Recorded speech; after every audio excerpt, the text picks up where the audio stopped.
शिव पुराण रुद्र संहिता प्रथम खंड अध्याय 4। नारद जी का भगवान विष्णु को क्रोधपूर्वक फटकारना और शाप देना, फिर माया के दूर हो जाने पर पश्चाताप पूर्वक भगवान के चरणों में गिरना और शुद्धि का उपाय पूछना, और भगवान विष्णु का उन्हें समझा बुझाकर शिव का महात्म्य जानने के लिए ब्रह्मा जी के पास जाने का आदेश और शिव जी के भजन का उपदेश देना।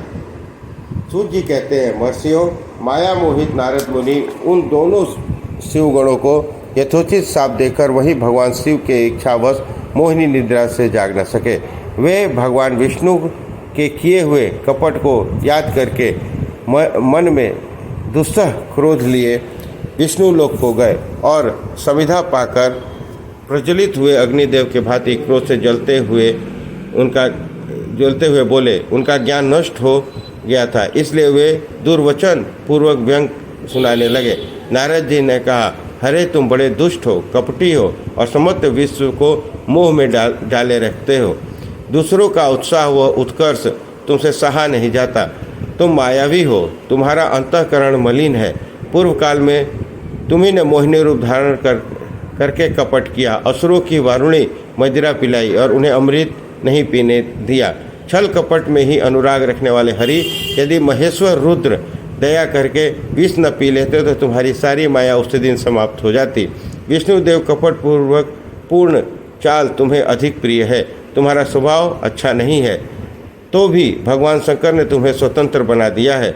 तुम्हारी इस चाल ढाल को समझकर अब वे भगवान शिव भी पश्चाताप कर रहे होंगे। अपनी वाणी रूप वेद की प्रामाणिकता स्थापित करने वाले महादेव जी ने ब्राह्मण को सर्वोपरि बताया है। हरे, इस बात को जानकर आज मैं बलपूर्वक तुम्हें ऐसी सीख दूंगा जिससे तुम फिर कभी कहीं भी ऐसा कर्म नहीं कर सकोगे। अब तक तुम्हें किसी शक्तिशाली या तेजस्वी पुरुष से पाला नहीं पड़ा है, इसलिए आज तक तुम निडर बने हुए हो। परंतु विष्णु, अब तुम्हें अपनी करनी का पूरा फल मिलेगा। भगवान विष्णु से ऐसा कहकर माया मोहित नारद मुनि ने अपने ब्रह्म तेज का प्रदर्शन करते हुए क्रोध से खिन्न हो उठे और शाप देते हुए कहा, विष्णु, तुमने स्त्री के लिए मुझे व्याकुल किया है। इस तरह सबको मोह में डाले रहते हो। इस कपटपूर्ण कार्य करते हुए तुमने जिस स्वरूप से मुझे संयुक्त किया था, उसी स्वरूप से तुम मनुष्य हो जाओ और स्त्री के वियोग का दुख भोगो। तो तुमने जिन बानरों के समान मेरा मुंह बनाया था, वे ही उस समय तुम्हारी सहायक होंगे। तुम दूसरों को स्त्री विरह का दुख देने वाले हो, अतः स्वयं भी तुम्हें स्त्री का वियोग दुख प्राप्त हो। अज्ञान से मोहित मनुष्यों के समान तुम्हारी स्थिति हो। अज्ञान से मोहित हुए नारद जी ने मोह व श्री हरि को जब यह शाप दिया, तब उन्होंने शंभु की माया की प्रशंसा करते हुए उन शाप को स्वीकार कर लिया। तदंतर महालीला करने वाले शंभु ने अपनी उस विश्व मोहिनी माया को, जिसके ऊपर ज्ञानी नारद मुनि मोहित थे, खींच लिया। उस माया के तिरोहित होते ही नारद जी पूर्ववत शुद्ध बुद्धि से युक्त हो गए। उन्हें पूर्ववत ज्ञान प्राप्त हो गया और उनकी सारी व्याकुलता जाती रही। इससे उनके मन में बड़ा विस्मय हुआ। वे अधिकाधिक पश्चाताप करते हुए बारंबार अपनी निंदा करने लगे। उस समय उन्होंने ज्ञानी को भी मुंह में डालने वाली भगवान शंभु की माया की सराहना की। तदंतर यह जानकर कि माया के कारण ही उन्हें भ्रम में पड़ गया था, यह सब कुछ मेरा माया जनित भ्रम ही था। वैष्णव शिरोमणि नारद जी भगवान विष्णु के चरण में गिर पड़े। भगवान श्रीहरि ने उन्हें उठाकर खड़ा कर दिया। उस समय अपनी बुद्धि नष्ट हो जाने के कारण वे यूं ही बोले, नाथ, माया से मोहित होने के कारण मेरी बुद्धि बिगड़ गई थी, इसलिए मैंने आपके प्रति बहुत दुर्वचन कहे हैं, आपको शाप तक दे डाला। प्रभु, उस शाप को आप मिथ्या कर दीजिए। हाय, मैंने बहुत बड़ा पाप किया है, अब मैं निश्चय ही नरक में पड़ूंगा। हरे, मैं आपका दास हूँ, बताइए इसका क्या उपाय, कौन सा प्रायश्चित करूँ जिससे मेरा पाप समूह नष्ट हो जाए और मुझे नरक में न गिरना पड़े। ऐसा कहकर शुद्ध बुद्धि वाले मुनि शिरोमणि नारद जी पुनः भक्ति भाव से भगवान विष्णु के चरणों में गिर पड़े। उस समय उन्हें बड़ा पश्चाताप हो रहा था। तब श्री विष्णु ने उन्हें उठाकर मधुर वाणी में कहा, भगवान विष्णु बोले, तात खेद न करो, तुम मेरे श्रेष्ठ भक्त हो, इसमें संशय नहीं है। मैं तुम्हें यह बात बताता हूँ, सुनो। उससे निश्चय ही तुम्हारा परम हित होगा, तुम्हें नरक में नहीं जाना पड़ेगा। भगवान शिव तुम्हारा कल्याण करेंगे।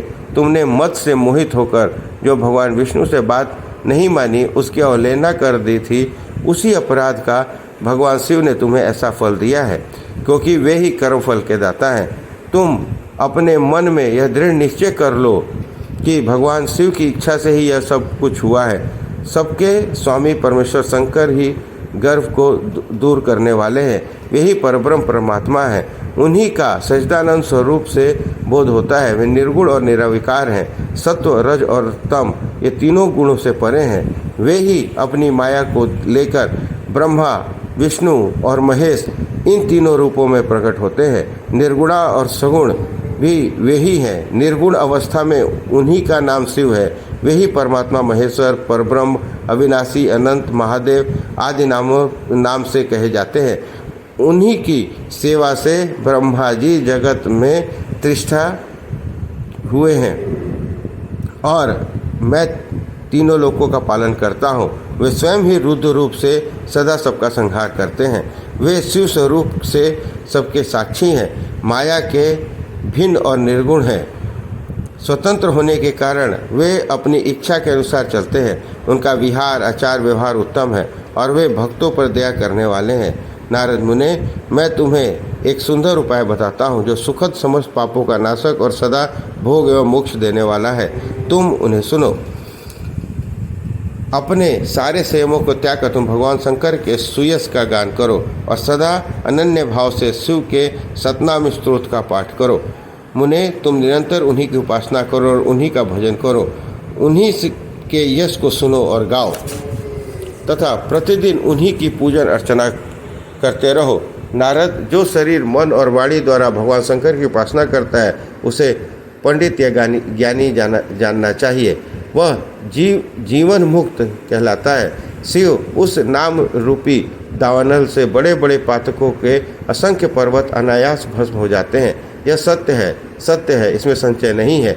जो भगवान शिव के नाम रूपी नौका का आश्रय लेते हैं वह संसार सागर से पार हो जाते हैं। संसार के मूलभूत उनके सारे पाप निस्संदेह नष्ट हो जाते हैं। महामुने, संसार के मूलभूत जो पातक रूपी वृक्ष है उनका शिव नाम रूपी कुठार से निश्चय ही नाश हो जाता है। जो लोग पाप रूपी दावानल से पीड़ित हैं उन्हें शिव नाम रूपी अमृत का पान करना चाहिए। पाप दावाग्नि से दग्ध होने वाले प्राणियों को उस शिव नाम अमृत के बिना शांति नहीं मिल सकती। संपूर्ण वेदों का अवलोकन करके पूर्ववर्ती विद्वानों ने ही यही निश्चय किया कि भगवान शिव की पूजा ही उत्कृष्ट साधन और जन्म मरण रूपी संसार बंधन के नाश का उपाय है। आज से यत्न पूर्वक सावधान रहकर विधि विधान से के साथ भक्ति भाव से नित्य निरंतर जगदम्बा पार्वती सहित महेश्वर सदाशिव का भजन करो। नित्य शिव की ही कथा सुनो और कहो सदा तथा अत्यंत यत्न करके बारंबार शिव भक्त का पूजन किया करो। मुनि श्रेष्ठ, अपने हृदय में भगवान शिव के उज्ज्वल चरण बिंदु की स्थापना करके पहले शिव के तीर्थों का विचार करो।